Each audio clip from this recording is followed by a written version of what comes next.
दोस्तों हम चलते हैं मोबाइल की स्क्रीन पर।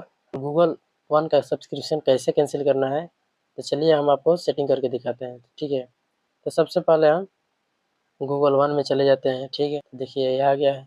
ठीक है, मैं अपने ईमेल पर लॉगिन करता हूँ, मैनेज योर गूगल अकाउंट इस पर मैं चला आता हूँ। आने के बाद में दोस्तों देखिए यहाँ पे नीचे में लिखा है पेमेंट एंड सब्सक्रिप्शन, तो आप इस पर डायरेक्टली टैप कर दें। करने के बाद में जो भी आपने कुछ सेटिंग किया है यूपीआई वगैरह वगैरह जो भी सेट कर मतलब सेटिंग ये आ जाएगा। आने के बाद में नीचे में लिखा है मैनेज सब्सक्रिप्शन गूगल वन। ठीक है, तो आप इस पर टैप करें।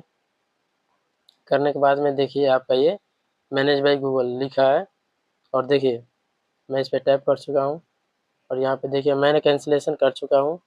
आप ये यहाँ पे कर सकते हैं, क्योंकि यहाँ पे नीचे में जो है ना मेनू पे जो यहाँ पे लिखा रहता है कैंसिल सब्सक्रिप्शन। ठीक है, तो मैं कर चुका हूँ, आप लोग भी कर लेना। वीडियो पसंद आए तो लाइक कमेंट शेयर करना, और चैनल पर पहली बार है तो सब्सक्राइब करना। मिलते हैं नेक्स्ट वीडियो में।